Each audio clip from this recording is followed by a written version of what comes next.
हाँ जी, welcome back. शुरुआत करते हैं हम नेक्स्ट चैप्टर के बारे में। यूनिट फर्स्ट का लास्ट चैप्टर हमारे पास ये चैप्टर 4। चैप्टर का नाम है पादप जनन की विशिष्ट विधियां। ठीक है, आप लोगों ने इसी यूनिट का फर्स्ट चैप्टर क्लियर किया था। उसमें हम लोगों ने पढ़ा था एक सामान्य रिप्रोडक्शन सिस्टम, जो कि किसमें पाया जाएगा, एंजियोस्पर्म के बारे में हमने बात की थी। इसके अंदर आप लोगों ने पढ़ा था कि लैंगिक जनन तो मेजर इनमें पाया जाता है, इसके अलावा इनमें कायिक जनन भी होगा और अलैंगिक जनन भी होगा। वहां पर हमने अलैंगिक जनन को बहुत ही शॉर्ट रूप से देखा था, लेकिन यहां पर यह चैप्टर पूरी तरह से समर्पित है अलैंगिक जनन को। ठीक है, तो पादप जनन की जो अन्य विधियां होंगी, यानी कि कायिक जनन तो अपनी जगह है, लैंगिक जनन भी अपनी जगह है, लेकिन जो अलैंगिक जनन पाया जाता है पादपों के अंदर, वो कितने प्रकार से होगा, क्या क्या उसके प्रकार होते हैं, वो चीज। तो ये तो आप लोग जानते हैं कि अलैंगिक जनन क्या है। ठीक है, यानी कि लैंगिक जनन में जो प्रक्रियाएं हो रही हैं, कौन कौन सी, अर्धसूत्रण और युग्मक सलियन निषेचन की जो प्रोसेस होती है, वो प्रक्रिया नहीं पाई जाती अलैंगिक जनन के अंतर्गत। आगे बात समझ में। तो पादप जनन की जो अन्य विधियां हैं, या हम लोग कह सकते हैं कि अलैंगिक जनन का पार्ट हम लोग पढ़ रहे हैं, अलैंगिक जनन। तो आवर्त बीजीय पादपों में अलैंगिक जनन कितने प्रकार से होता है। ठीक है, तो अलैंगिक जनन 4 प्रकार से होगा। कौन कौन सा, असंग जनन, एपोमिक्सिस, दूसरा अनिषेक बीजता, तीसरा सूक्ष्म प्रवर्धन और चौथा कायिक प्रवर्धन। इस कायिक प्रवर्धन को हम चैप्टर फर्स्ट के अंदर डिटेल से पढ़ चुके हैं। ठीक है, तो इस टॉपिक को हमें कवर करने की जरूरत नहीं है, बाकी के 3 टॉपिक हम लोगों को अच्छे से पढ़ना पड़ेगा। अलैंगिक जनन हम लोग पढ़ रहे हैं, कितने प्रकार से होगा, 4 प्रकार से होगा। असंग जनन, अनिषेक बीजता, सूक्ष्म प्रवर्धन और कायिक प्रवर्धन। ठीक है, तो हम पहला टॉपिक क्लियर करेंगे, असंग जनन क्या है, इनको बाद में देखते हैं।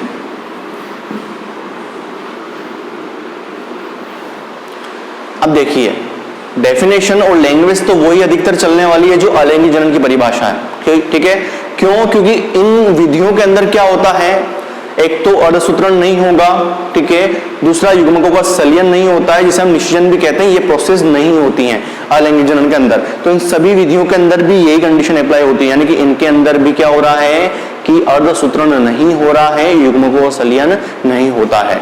तो असंग जनन या एपोमिक्सिस अगर हम लोग कहें, अगर इसकी डेफिनेशन आप लोगों से पूछ ली जाए तो किस तरह से लैंग्वेज आएगी इसकी, कि जनन की ऐसी विधि या जनन का वह प्रकार जिसमें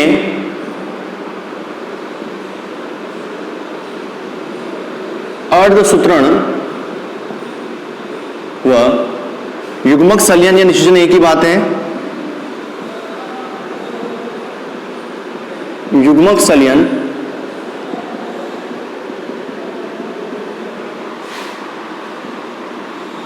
की क्रियाएं नहीं होती हैं।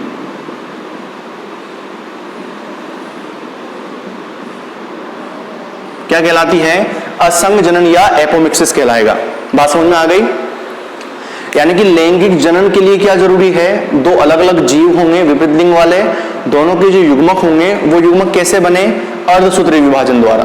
तो अर्धसूत्रण वहां जरूरी है, उसके बाद जब उन दोनों युग्मकों का सलियन होगा तब जाके ही नेक्स्ट पीढ़ी बनती है, वो लैंगिक जनन कहलाएगा। लेकिन यहाँ पर अर्धसूत्रण और युग्मक सलियन की क्रियाएं नहीं होंगी, और नहीं होंगी तो क्या कहलाएगा, अलैंगिक जनन कहलाएगा। और हम लोग उसका पहला पार्ट पढ़ रहे हैं, असंग जनन या एपोमिक्सिस। बात समझ में आ गया। अच्छा, असंग जनन या एपोमिक्सिस को कितने भागों में डिवाइड करते हैं, तो इसको हम 2 भागों में डिवाइड करते हैं। ठीक है, कौन कौन से, एक तो होता है बीजाणुद्भिद असंग जनन और दूसरा होगा युग्मोद्भिद असंग जनन। अच्छा, एक और बात ध्यान रखना कि जब हम लोग यहाँ पर बात कर रहे हैं कि असंग जनन के अंतर्गत निषेचन नहीं होता है, तो यहाँ पर हम फीमेल जो फ्लावर होता है या फीमेल रिप्रोडक्टिव पार्ट होता है उस पर ज्यादा प्रेशराइज करेंगे, यानी कि वो ही पार्ट किस में कन्वर्ट होने वाला है, फल में कन्वर्ट होने वाला है या भ्रूण में कन्वर्ट होने वाला है। मेल का यहाँ पर कोई योगदान नहीं होगा। जैसे फीमेल के अंदर क्या होता है, बीजांड होता है, ठीक है, बीजांड के अंदर अंड कोशिका होती है, उस अंड कोशिका में नर युग्मक निश्चित होंगे तब जाकर के वो किस में कन्वर्ट होता है, भ्रूण में कन्वर्ट होता है। यानी कि मेल पोर्शन की यहाँ पर जरूरत नहीं है, फीमेल पोर्शन के बारे में हम लोग बात करेंगे। तो जितनी भी अलैंगिक जनन की प्रोसेस हम लोग पढ़ेंगे वो अधिकतर किस में पढ़ने वाले हैं, फीमेल पोर्शन के अंदर पढ़ने वाले हैं। बात समझ में आ गई। बीजाणुद्भिद असंग जनन क्या होगा? देखिए बीजाणुद्भिद का मतलब क्या होता है? 2n सेल के बारे में हम लोग बात कर रहे हैं, और युग्मोद्भिद का मतलब क्या होता है? n कोशिका के बारे में हम लोग बात करने वाले हैं। अच्छा, फीमेल पोर्शन जो होगा, जो हम लोग फीमेल पोर्शन बनाते हैं, इस फीमेल पोर्शन के अंदर ऐसी कौन कौन सी संरचनाएं हैं जहां पर 2n कोशिकाएं यानी कि बीजाणुद्भिद कोशिकाएं मिलती हैं और जहां पर युग्मोद्भिद या n कोशिकाएं मिलती हैं? तो सबसे पहली बात, जो बीजांड वाला पोर्शन होगा, इस बीजांड वाले पोर्शन के अंदर जो बीजांड आवरण होते हैं, इन बीजांड आवरण में कौन सी कोशिकाएं होती हैं? 2n कोशिकाएं होंगी। केवल अंदर की जो 8 कोशिकाएं हम लोग बनाते हैं, ये प्रतिध्रुवी कोशिकाएं, ये ध्रुवी कोशिकाएं, ये सहायक कोशिकाएं और ये बीच में अंड कोशिकाएं। तो ये जो कोशिकाओं का क्रम है ना, ये 8 कोशिकाएं, केवल ये ही n कोशिकाएं हैं। बाकी की जितनी भी कोशिकाएं जैसे बीजांड आवरण है, ये सारी कोशिकाएं क्या हैं? 2n कोशिकाएं। ठीक है, तो जब बीजाणुद्भिद असंग जनन हम लोग पढ़ेंगे ना, तो यहाँ पर जो बीजांड आवरण की जितनी भी 2n कोशिकाएं हैं, उनके बारे में हम लोग ज्यादा प्रेशर डालेंगे। और युग्मोद्भिद के अंदर अगर हम लोग बात करें, तो अंदर की जो n कोशिकाएं हैं, इनके बारे में हम लोग पढ़ेंगे। असंग जनन समझ में आ गया? जनन का वह प्रकार जिसमें अर्धसूत्रण व युग्मक शल्य निषेचन नहीं होता है, या ऐसी क्रियाएं नहीं होती हैं, क्या कहलाता है? असंग जनन कहलाएगा। कितने प्रकार का होगा? 2 प्रकार का होगा, बीजाणुद्भिद और युग्मोद्भिद असंग जनन। बीजाणुद्भिद असंग जनन का मतलब क्या होगा? कि जब भ्रूण का निर्माण, भ्रूण तो बनना है, ये तय है, लेकिन किससे बने? जब भ्रूण का निर्माण अंड कोशिका से न होकर के बीजांड की कोई भी 2n कोशिका से हो जाए, तो वो प्रक्रिया क्या कहलाती है? बीजाणुद्भिद असंग जनन कहलाएगी। बात समझ में आ रही है आपको? देखिए, अंदर भ्रूणकोश के अंदर कितनी कोशिकाएं हैं? 8 कोशिकाएं हैं, लेकिन ये 8 कोशिकाएं क्या हैं? n हैं, तो इनके बारे में हम लोग जिक्र नहीं करेंगे। और हम लोगों ने पढ़ा है कि जो भ्रूण बनता है वो किससे बनता है? अंड कोशिका जब सलित हो जाती है, निषेचित हो जाती है, तो भ्रूण बनाती है।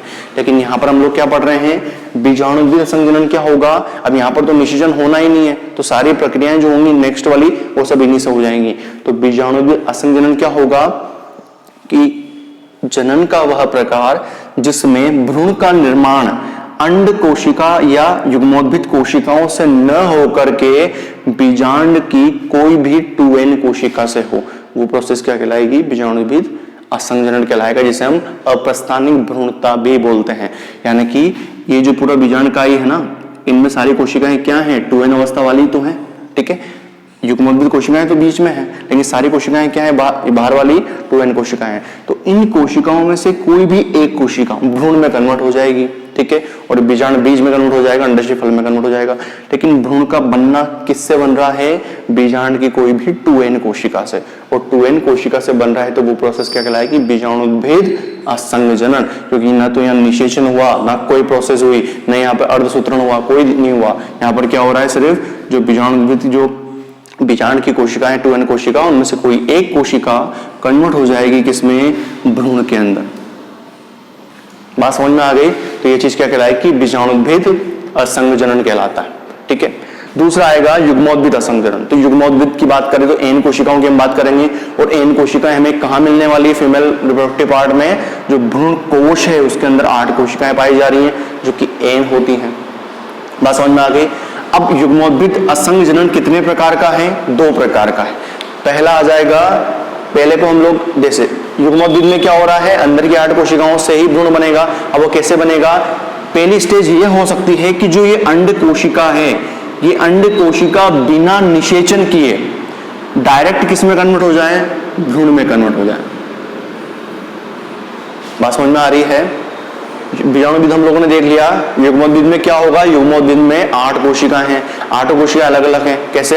एक होती है अंड कोशिका, और बाकी की कोशिकाएं जो होती हैं वो अंड कोशिका, जैसे ध्रुवी कोशिकाएं हो सकती हैं, सहायक कोशिकाएं हो सकती हैं, प्रतिध्रुवी कोशिकाएं हो सकती हैं, ये अलग अलग कोशिकाएं पाई जाती हैं। तो सारी युग्मोद्भिद कोशिकाएं, अब इनसे अगर भ्रूण बने, इनसे डायरेक्टली भ्रूण बन जाए बिना निषेचन के, तो वो चीज क्या कहलाएगी? युग्मोद्भिद असंग जनन कहलाएगी। लेकिन यहां पर भी कंडीशन है कि अगर अंड कोशिका जो कि n है बिना निषेचन के भ्रूण में कन्वर्ट हो, तो वो कंडीशन क्या कहलाएगी?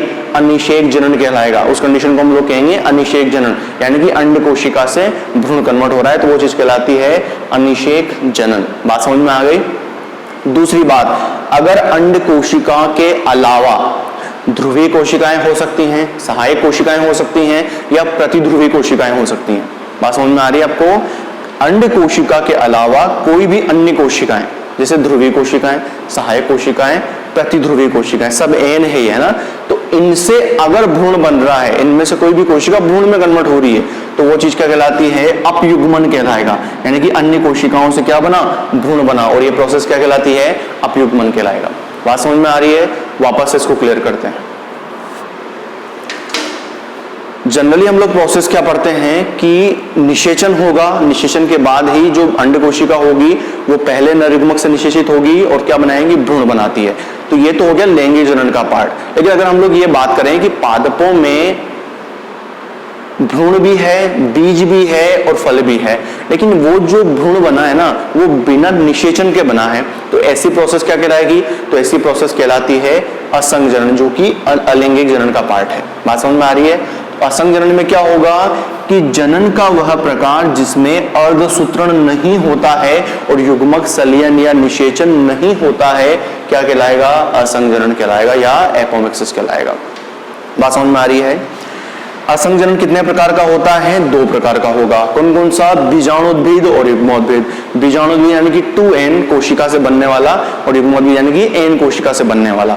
जब फीमेल रिप्रोडक्टिव पार्ट आप लोग पढ़ते हैं तो अंडाशय के अंदर बीजांड होगा, बीजांड के अंदर भ्रूण कोश होता है, भ्रूण कोश के अंदर 8 कोशिकाएं होंगी जो कि n होती हैं, है ना, डायग्राम में हम लोगों ने पढ़ा था। तो अब यहाँ पर स्थिति क्या है कि पूरा जो रिप्रोडक्टिव पार्ट है उसके अंदर केवल n कोशिकाएं कहाँ पाई जा रही हैं, भ्रूण कोश के अंदर वो 8 कोशिकाएं ही n है, बाकी का पूरा पोर्शन किससे बना है, 2n कोशिकाओं से बना है। बीजांड का आवरण भी किससे बना है, 2n कोशिकाओं से बना है। बीजांड काय किससे बना है, 2n कोशिकाओं से बना है। अब यहाँ पर हम बात करते हैं कि बीजाणुद्भिद और युग्मोद्भिद क्या है। तो बीजाणुद्भिद में क्या होगा कि अगर भ्रूण का निर्माण बीजांड काय या भ्रूण जो बीजांड कोश है या बीजांड काय है, आवरण है, या बीजांड की जो जितनी भी 2n सेल्स हैं अगर उनसे भ्रूण बन रहा है या भ्रूण का निर्माण हो रहा है तो वो चीज क्या कहलाती है, बीजाणुद्भिद असंग जनन कहलाती है, जिसे हम लोग अपस्थानिक भ्रूणता भी नाम देते हैं। ठीक है। दूसरा आता है युग्मोद्भिद असंग जनन, यानी कि जो भ्रूणकोश के अंदर 8 अगुणित कोशिकाएं पाई जा रही हैं या n कोशिकाएं पाई जा रही हैं, अगर वो n कोशिकाएं किसमें कन्वर्ट हो जाएं, भ्रूण में कन्वर्ट हो जाएं, तो वो चीज क्या कहलाएगी, युग्मोद्भिद असंग जनन कहलाती है। ठीक है। ये भी 2 प्रकार में है, इनको 2 रूप में पढ़ते हैं हम लोग। या तो अंड कोशिका भ्रूण में कन्वर्ट हो जाए बिना निषेचन के, ध्यान रखना अनिषेचित की हम लोग बात कर रहे हैं, अनिषेचित बीजांड की हम लोग बात कर रहे हैं, बिना निषेचन की हम लोग बात कर रहे हैं। तो अंड कोशिका अगर बिना निषेचन के ही भ्रूण बना ले तो वो चीज कहलाता है अनिषेक जनन। ठीक है। और अंड कोशिका के अलावा जितनी भी 7 कोशिकाएं बची हैं, 2 सहायक कोशिकाएं, 2 ध्रुवीय कोशिकाएं, 3 प्रतिध्रुवीय कोशिकाएं, इनमें से कोई भी एक कोशिका अगर भ्रूण में कन्वर्ट हो जाती है तो ऐसी स्थिति कहलाती है अपयुग्मन। बात समझ में है। लेकिन ये सभी 8 कोशिकाएं क्या है, n है, तो इन्हें हम नाम देंगे क्या, युग्मोद्भिद असंग जनन। अरे बात समझ में। अब बात करते हैं कि असंग जनन का महत्व क्या हो सकता है। भाई ये प्रोसेस जो पाई जा रही है इसका कोई बेनिफिट है या नहीं है, तो बिल्कुल इनका बेनिफिट होता है। बेनिफिट क्या होगा कि इस प्रकार की प्रक्रिया द्वारा, अच्छा इसमें क्या हो रहा है कि जो मात्र पादप के जो लक्षण हैं वो लक्षण उसी में नजर आ रहे हैं। यानी कि एक पादप है, ठीक है, इसका फीमेल पोर्शन है, इसमें कोई दूसरा पादप का परागकण नहीं आया है, यानी कि लक्षणों का मिश्रण नहीं होगा। तो इस पादप के जो लक्षण है ना, ये लक्षण अगली पीढ़ी में भी ऐसा कैसे ही चले जाते हैं, यानी कि पैतृक लक्षणों का संरक्षण इस विधि द्वारा संभव है। बात समझ में आ रही है। यानी कि कोई भी फ्लावर है, फीमेल पोर्शन है, अगर इसकी कोशिकाएं ही भ्रूण बना ले और नया बीज तैयार कर ले तो वो जो बीज होगा ना उसमें सेम लक्षण किसके होंगे, इसके मात्र पादप के होते हैं। यानी कि इस मात्र पादप के जो लक्षण है इनकी वंशागति हम लोगों ने अगली पीढ़ी में कर दी बिल्कुल शुद्ध रूप से। तो मात्र पादप के लक्षणों का स्थानांतरण अगली पीढ़ी में संभव होते हैं। दूसरी बात, इस पादप से इसके जो कोशिकाएं होती हैं इनसे ही नया पादप विकसित होगा, बीज बनेगा तो नया पादप उससे विकसित होने वाला है। तो इस पादप के समान ही दूसरा पादप तैयार होता है, यानी कि दूसरे पादप जो बनेंगे, नए पादप जो बनते हैं वो अपने मात्र पादप के क्लोन होते हैं। बात समझ में आ रही है। तो इनसे एक तो क्लोन पादप विकसित किया जा सकते हैं, मात्र पादप के जो लक्षण होते हैं, इनके जो कैरेक्टर होते हैं, उनको अगली पीढ़ी में आसानी से ट्रांसफर किया जा सकता है। तीसरी बात, इनमें जो संकरण प्रोसेस करवा रहे हैं हम लोग या इनसे जो नया पादप बना रहे हैं, तो इनके जो जीन होते हैं या गुणसूत्र होते हैं या जो लक्षण होते हैं मेन इंपॉर्टेंट, वो अगली पीढ़ी में आसानी से चले जाएंगे बिना किसी रुकावट के। बात समझ में आ रही है? तो ये टॉपिक आपके कवर हो जाता है यहाँ पर असंग जनन, जिसमें हम लोगों ने बीजाणुद्भिद, असंग जनन, युग्मोद्भिद पढ़ लिया। अलैंगिक जनन का पार्ट है, डेफिनेशन क्लियर हो चुकी है। बीजाणुद्भिद क्या है, युग्मोद्भिद क्या है।